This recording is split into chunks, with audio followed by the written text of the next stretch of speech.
Hey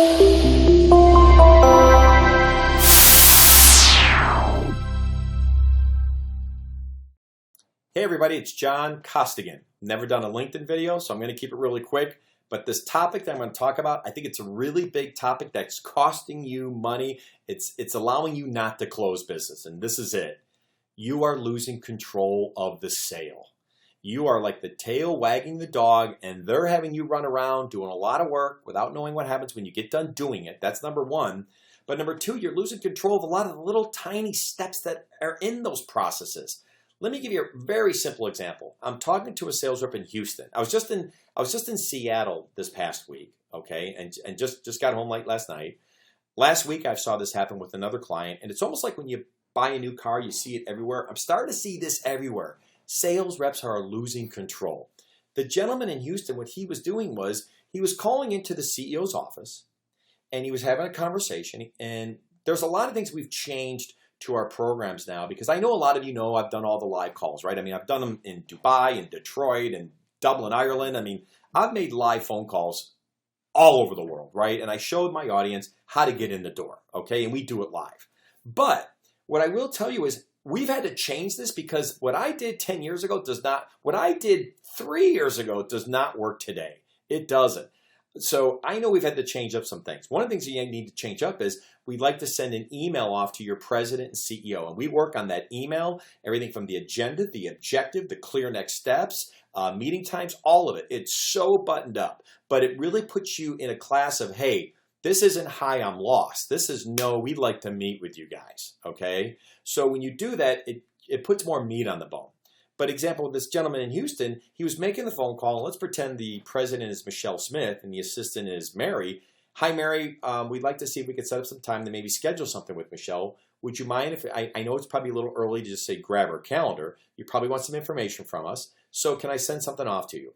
Sure. Everybody says yes to that. I mean, it's really rare they don't say. They're like, sure, send away, right? Confirm your email, send it off. But then he was hanging up. I'm like, well, that's where you're losing control, because now you call back 2 days later and go, hey, Mary, how we doing? Hey, Michelle reviewed it. There's no fit. And then you're done.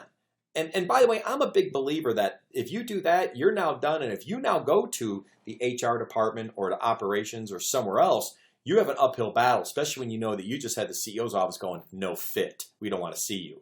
So I've always said the reason why you're losing control is you're taking steps that are enabling you to lose control. And there's also steps you're not taking. Here's one step he wasn't taking.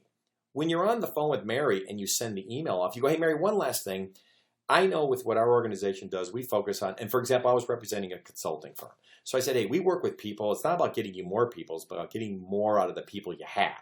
So in this email, I'm going to lay that out to you. But hey, can you please send me over to HR? I know no matter what we do, HR is very heavily involved in these conversations because they're all about people. As well as operations, we look a lot at project management and your processes internally. So I want to make sure I actually reached out to them as well. Could you please forward me over there or give me their names and I'll follow up? Thanks. That's taking control. The part where you don't take control is where you go, hey, here's what not control is. Hey, Mary, so would you happen to know anybody else who might have some challenges or issues with project management or something like that? I used to do that. I don't do that now. Why? I pretty much know the role of who I need to speak to. So I'm just going, hey, listen, can you help me? Can you forward me over to this organization? Because I know I'm going to have to talk to them based on the letter I'm sending the president.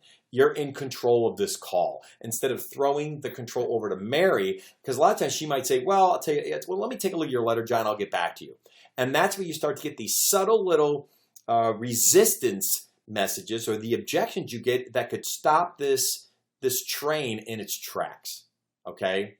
You know, I could tell you the one thing that really frustrates, I'm sure all of us, is when you run around doing a ton of work without knowing what happens when you get done doing it. Don't do that.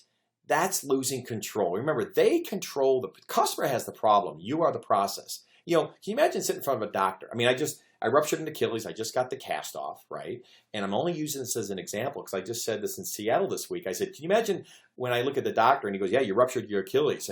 And the doctor goes, so John, what do you want to do? I'm like, what do you mean what do I want to do? You're the doctor. You tell me. Well, how does this work? Okay? Be the doctor. Do not forget to be the doctor. You're the doctor.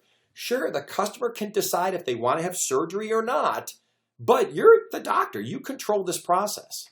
So for example, the customer says, these are our 5 steps of how we decide to move forward with a vendor or not. You go, great. So these are your 5 steps. But the part where you're the doctor, you can go, wonderful. So those are your 5 steps. If I can do all these steps for you and meet your budget and align with my products in terms of what you're trying to accomplish with your problems, if I could do all that, hey, where do we go from here? How soon you want to get this fixed? If they go, well, hey, I'm not really sure yet. Let me just see your proposal first. That is a huge red flag of, uh-oh, we're going to start running around doing a lot of work for free. So, hey, I know we're over 5 minutes on this, but I wanted to get this in front of you very quickly. And what I want to say is, listen, don't lose control of the process. You're the doctor. They're not.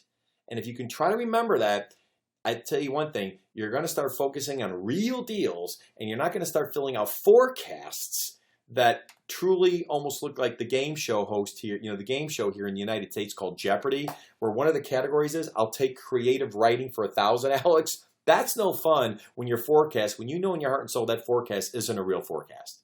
Okay, so hey, good selling. It's my first video. I know it's probably way too darn long, but I hope you enjoyed it. Bye-bye. Hey everybody, John Costigan here. The toughest part to any sale is getting in the door, right? Tell you what, click on the URL below this video or go to costigantraining.com/free week. Take the first step of solving this huge problem of getting in the door. It's 5 days, 5 clips, less than 5 minutes. Click on the link. We'll see you in a few seconds.